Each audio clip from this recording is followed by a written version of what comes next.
सर्वजण ज्या मंगलमय दिवसाची पाहत होते आतुरतेने वाट, सर्वजण ज्या मंगलमय दिवसाची पाहत होते आतुरतेने वाट, उजाडली आहे आज स्वातंत्र्य दिनाची पहाट। भारत मातेला वंदन करूनी करतो मी माझ्या भाषणाला सुरुवात, करतो मी माझ्या भाषणाला सुरुवात। आदरणीय व्यासपीठावरील मान्यवर पूज्य गुरुजन वर्ग व उपस्थित सर्वांना माझा नमस्कार। आज 15 ऑगस्ट आपल्या भारताचा स्वातंत्र्य दिन। सर्वप्रथम आपणा सर्वांना स्वातंत्र्य दिनाच्या हार्दिक शुभेच्छा। दिनांक 15 ऑगस्ट 1947 रोजी आपला भारत देश स्वतंत्र झाला।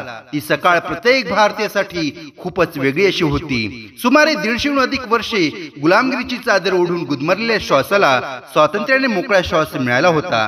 केवळ दिल्लीच्या लाल किल्ल्यावरच तिरंगा ध्वज फडकलेला नव्हता, तर तो तिरंगा प्रत्येक भारतीयाच्या हृदयात झळकलेला होता। आपण आज येथे सर्वजण प्रसन्न मनाने हसत मुखाने बसलेले आहोत। आजचा हा सुवर्णमय दिन पाहण्याचे भाग्य आपणास लाभत आहे। पण या स्वातंत्र्याची कथा फार मोठी आहे। वीरांचे बलिदान, स्वातंत्र्य सैनिकांचे स्वातंत्र्य लढ्यातील योगदान, यातूनच स्वातंत्र्याचे स्वप्न साकार झाले। केवळ सोशल मीडियावर व्हॉट्सअपवर स्वातंत्र्य दिनाच्या शुभेच्छा देणे म्हणजे देशप्रेम नव्हे मित्रांनो। काही देशविघातक शक्ती, समाजविघातक व्यक्ती तरुणाईला हाताशी धरून व्यसनाधीन बनवून जातीय धार्मिक तेढ निर्माण करत आहेत। आपल्या देशाच्या एकतेला बाधा आणण्याचा प्रयत्न ते करत आहेत। अशा समाजविघातक, देशविघातक शक्तींवर वेळीचा आळा घालणे, त्यांचा बंदोबस्त करणे गरजेचे आहे।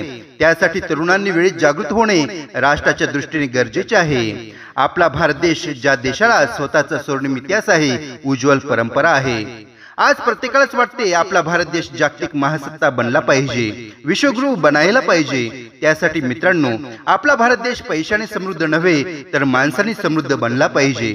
त्यासाठी कुठल्याही नव्या टेक्नॉलॉजीची गरज नाही, त्यासाठी एकतेची, बंधुतेची, समतेची टेक्नॉलॉजी पाहिजे। त्यासाठी कुठल्याही मंत्रतंत्राची गरज नाही, तर माणुसकीच्या मंत्राची गरज आहे। पण सांगायला लाज वाटते, स्वातंत्र्याच्या इतक्या वर्षानंतरही आज आपण गुन्हेगारी, भ्रष्टाचार आणि हिंसाचाराच्या समस्यांशी लढत आहोत। खरं तर ही गोष्ट आपल्या सर्वांसाठीच लाजिरवाणी बाब आहे। ज्याप्रमाणे आपल्या देशातील महापुरुषांनी, स्वातंत्र्य सैनिकांनी इंग्रजांना आपल्या देशातून हद्दपार केले, त्याचप्रमाणे आपण देखील गुन्हेगारी, भ्रष्टाचार, हिंसाचार या वाईट गोष्टींना आपल्या देशातून हद्दपार करूयात। आपण आपल्या भारत देशाला यशस्वी, विकसित व स्वच्छ देश बनवूयात। त्याचबरोबर आपल्या देशातील दारिद्र्य, बेरोजगारी, निरक्षरता, असमानता या समस्या सोडविण्यासाठी प्रयत्न करूयात। चला तर मित्रांनो, आपण सर्वजण स्वर्णिम भारत निर्माण करूयात आणि आपल्या सैनिकांचे बलिदान व्यर्थ न जाऊ देता आपण भारत मातेच्या रक्षणासाठी सज्ज होऊया। आपल्या भारत देशाला विकसित भारत बनवूया। एवढे बोलून मी माझे भाषण संपवतो। जय हिंद, जय भारत।